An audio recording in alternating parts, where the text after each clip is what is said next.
ரொம்ப நீண்ட நேரம் காக்க வச்சுட்டேன் சுவாரஸ்யமான உரையாடலுக்கு மத்தியில். நன்றி சார். சார், இதை நம்ம எப்படி புரிஞ்சிக்க வேண்டி இருக்குது? இந்த புள்ளியில அதிமுக திமுக கூட்டணி அமைப்பதற்கான வாய்ப்புகள் ஏற்படுத்தப்பட்டதா, அது வெறும் கற்பனையான நிகழ்வு மட்டும்தானா? நீங்கள் அந்த காலத்தில் பாலச்சந்திரன் படத்தில் ஒரு பெரிய கோட் ஒன்று வந்தது. என்னுடைய அப்பா யாருக்கு மாமனாரோ அவருடைய மருமகளுக்கு அப்பா என் மகனுக்கு மாமனார், அப்படியானா என்ன உறவுன்னு ஒரு கேள்வியை கேட்பார். எல்லோரும் பதில் சொல்லுவோம். எல்லோரும் கணக்கு போட்டுக்கிட்டுலாம் இருந்தாங்க. அதே கணக்கு தான் இதில் ரஜினிகாந்த் போய் திரு ஸ்டாலினை பார்த்தாரு, அங்கேருந்து பிள்ளையார் சொல்லி போடுறாங்க. அப்புறம் ரஜினிகாந்துக்கு வெறும் ரஜினிகாந்தை கூண்டில் நிறுத்துறது இல்லை அது நோக்கம். ரஜினிகாந்தை வச்சு பாஜக பின்னால் வருது அப்படிங்கிற ஒரு கணக்கு அது அப்படி போடுறாங்க. ஒன்று அது ஃபால்ஸ்ன்னு அவரே சொல்லிட்டார். அவர் சொன்ன பிறகு அதை பற்றி நம்ம அவர் பேசினார்னு பார்க்கக்கூட கூடாது. ஒன்று, யாரை முதலமைச்சராக ஆக்கணும்னு எல்லாரும் இப்போ நம்ம விவாதம் பண்ணிக்கிட்டு இருக்கோமோ அவர் என்ன சொல்கிறாரு? சில கட்சிகள் இணைந்து என்னை முதல்வராக்க முயற்சிகள் நடந்ததாக கேள்விப்பட்டேன்னு அவர் சொல்கிறார். இல்லை, அவர் இதில் இன்னொரு ஸ்டேட்மெண்ட், மே 12ஆம் தேதி கொடுக்க ஸ்டேட்மெண்ட்டு, திமுக அதிமுக அதிகாரப்பூர்வமாக என்ன அணுகலை அப்படின்ற ஒரு கருத்தை சொல்கிறாரு. மே மாதம் 17ஆம் தேதி ஒரு தரப்பு என்னிடையே நேரடியாக பேசினார்கள் அப்படின்ற ஸ்டேட்மெண்ட் சொல்கிறாரு. மே 18ஆம் தேதி அது ஒரு கிசு அப்படின்னு சொல்கிறாரு. இந்த பொலிட்டிக்கல் ஸ்டாண்டே மாறுது இல்லையா? ஆமாம், நான் சொல்கிறேன், கொஞ்சம் டைம் கொடுங்க. 5ஆம் தேதி நான் என்ன வந்து கூப்பிட்டாங்க, போன அறிவாலயம் சொன்னார். ஆமாம், அது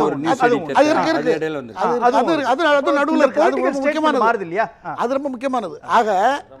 ஆக இந்த விஷயங்களில் நீங்கள் ஒன்று திரு மு.க. ஸ்டாலின் அவர்கள் சொல்லியிருக்கணும். ஏன்னா இவர் வந்து இந்த கட்சியை வரவே விடக்கூடாது, நம்ம 2 பேருக்குள்ளே என்ன வேணாலும் இருக்கலாம், 1000 இருக்கலாம், தேசிய கட்சியும் வரக்கூடாது, வேறு எவனுமே வரக்கூடாது, தமிழ்நாட்டில் ஆட்சிக்கு வரக்கூடாது.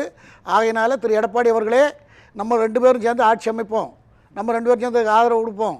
அதனால் திருமாவளவனை நிறுத்தினா என்ன பிரச்சனை, என்ன இது வரும்னா, ஒரு தலித் சமுதாயத்தை சேர்ந்த 2 வாக்கு வச்சுருந்தாலும் பரவாயில்ல, ஒருத்தரை நிறுத்தினா எல்லாரும் ஆதரவு கொடுப்பாங்க. இல்லைன்னா அந்த தலித் சமுதாய மக்களுடைய எதிர்ப்பை சம்பாதிக்கணும்னு நினச்சி எல்லோரும் வருவாங்கன்னு யூகம். இதெல்லாம் கற்பனை. யார் எந்த சைட்லேருந்து கற்பனை தெரியுமா? இந்த கற்பனை ஸ்டாலின் பண்ணிப்பாருன்னு நான் நினைக்கல. எடப்பாடி கண்டிப்பாக பண்ண மாட்டார். அவர் ஒரு ஒரு ஒரு ஒரு மோல்டு, அது ஒன்றும் உடையாது, மொழியில் போட்டாலும் உடையாது. அதை விட்டுருங்க. அப்போ அடுத்தால இது எங்கே இருந்ததுன்னா விசிகா சைடில் இருக்கிற 2ஆம் கட்ட தலைவர்கள். நீங்கள் அதுக்கப்புறம் பேசுகிறதெல்லாம் பார்த்துருப்பீங்க. அப்போ இருந்தே நீங்கள் பார்க்கணும். 4ஆம் தேதி ரிசல்ட் வந்ததுக்கு பிறகு திரு வன்னியரசு ஸ்டேட்மெண்ட்டு, அதையும் ஒரு புள்ளியாக வைங்க. பாவலன் ஸ்டேட்மெண்ட்டை ஒரு புள்ளியாக வைங்க. சிந்தனை செல்வனுடைய பாயிண்ட்டையும் ஒரு புள்ளியாக எடுத்துக்கோங்க. அதற்கப்புறம் திருமாவளவன் அவர்கள் பேசுனதை எடுத்துக்கோங்க. இது எல்லாத்தையும் நீங்கள் ஒரு புள்ளியாக போட்டு லிங்க் பண்ணிங்கன்னா உங்களுக்கு ஒரு கணக்கு தெரியும். இல்லை, இதில் எப்படி இது என்ன சொல்ல வரீங்க? நான் என்ன சொல்ல வரேன்னா, தன்னுடைய தலைவரை ஒரு முதலமைச்சராக ஆக்கினா நல்ல. ஏற்கனவே அவருக்கு முதலமைச்சர் கோஷம் ரொம்ப நாளாக இருக்குது. ஆதவர்ஜனாவை அங்கேருந்து போனது, விஜய் டச் வந்தது, எல்லாத்துக்கும் அதான் காரணம்.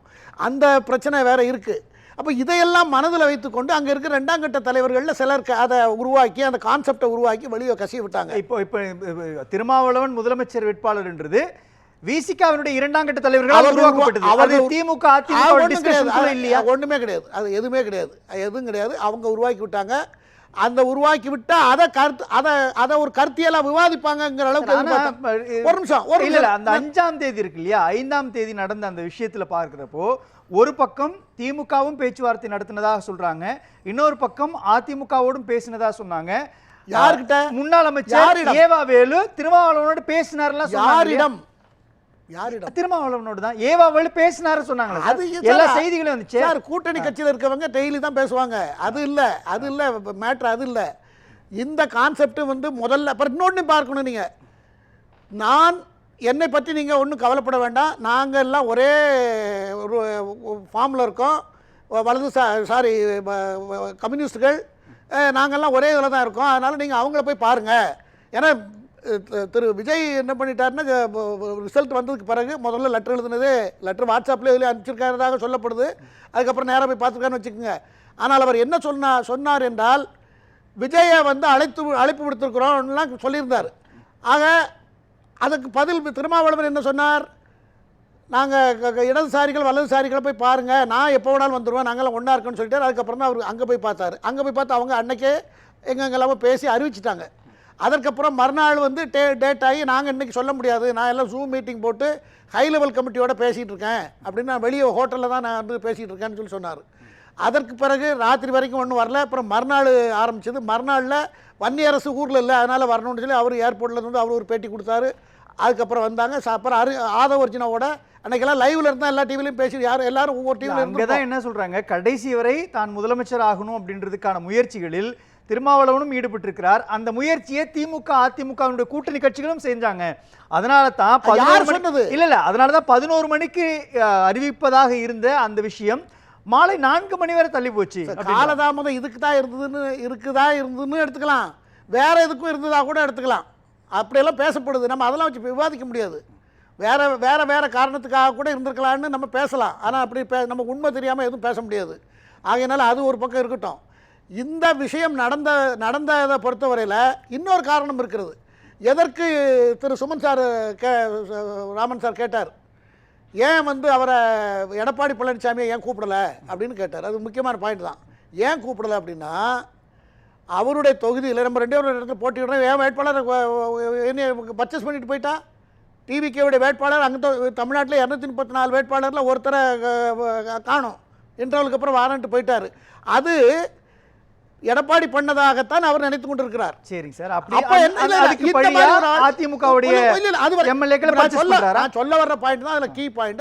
அதில் கடந்து போயிட்டேன்னா போயிடும். அப்போ என்ன ஆகுது, அந்த இடத்துல அவர் என்ன நினைக்கிறாரு, இவர்கிட்ட போய் பேசவா அப்படிங்கிறது அவருக்கு ஒரு ஈகோ. இப்போ அங்கே இன்னொரு ஈகோ வருது இல்லையா, நீங்கள் என்னுடைய எம்எல்ஏ வேட்பாளர் ஒருத்தரை பர்ச்சேஸ் பண்ணிட்டீங்க, உங்களுடைய 22 எம்எல்ஏக்களை நான் பர்ச்சேஸ் பண்றேன் அப்படின்ற இடத்துல நோக்கி நகர்றாரா? அப்படியே எடுக்கலாம் நடக்குது. அதான் இருக்குன்னு சொல்ல குதிரை பேரம் இல்லையா சார்? இல்ல குதிரை பேரம். அந்த தாவேகாவுடைய எம்எல்ஏ கேண்டிடேட் இல்ல அதிமுக பொதுச் செயலாளர் இபிஎஸ் ஆல தான் பர்ச்சேஸ் பண்ணப்பட்டதுக்கு ஆதாரம் இல்ல. இங்க இது வரைக்கும் நான் சொல்லிட்டு அந்த கதைக்கு வேற மாதிரி சொல்லணும். அது என்ன கதைன்னா, அங்க வந்து எடப்பாடி 11 தேர்தலில் தோல்வி. அங்கே வந்து இவங்களுக்கு கொடுக்கணுங்கிறதும் மந்திரி வாங்கணுங்கிறதும் மட்டும் லட்சியம் இல்லை அவங்களுக்கு இப்போ பொதுக்குழுவை கூட்டணும், மெஜாரிட்டியை காமிக்கணும், கட்சியை கைப்பற்றணும். யாருக்கு? Velumani and C V சண்முகத்துக்கு.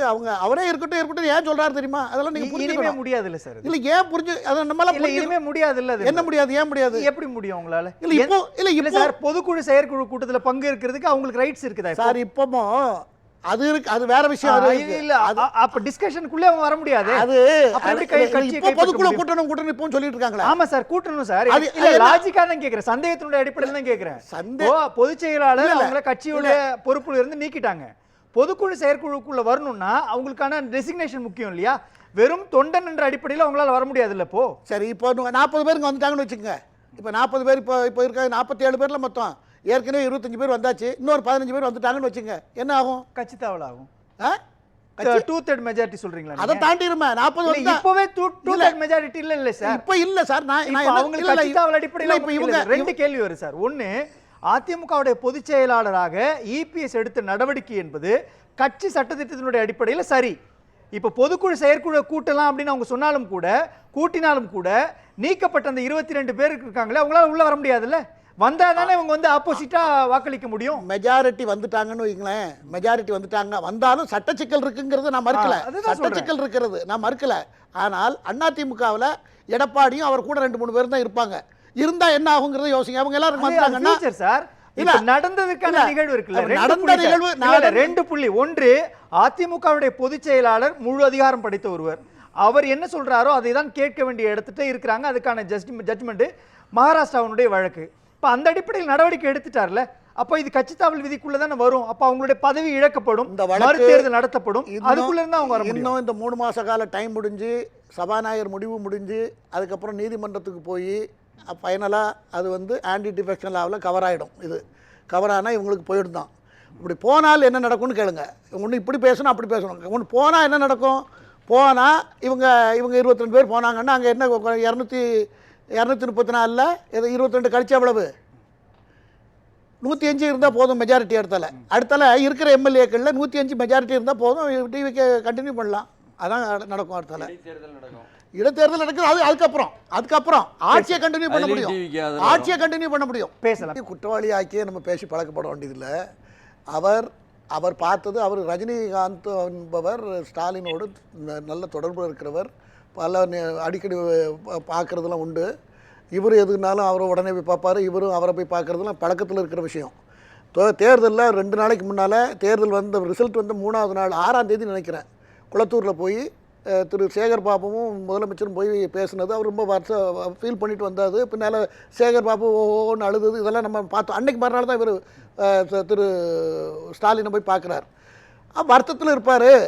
வருத்தத்தில் இருக்கிற ஒருத்தர்கிட்ட போய் சந்தோஷத்தில் மட்டும் பகிர்ந்துக்காமல் வருத்தப்பட்ட நேரத்துலையும் போய் பயிர்கிறது ஒரு நியாயமான ஒரு பண்பாடு. அந்த அடிப்படையில் அவர் பயிர்ப்பாருன்னு தான் சுமன் சி ராமன் சார் பார்க்கணுமே தவிர அப்படி பார்க்க வேண்டிய அவசியம் இல்லைன்னு சொல்கிறேன். அவருக்கு வேறு என்ன தகவல் கிடச்சுன்னு எனக்கு தெரியாது. அந்த மாதிரி பார்த்த விஷயந்தான்.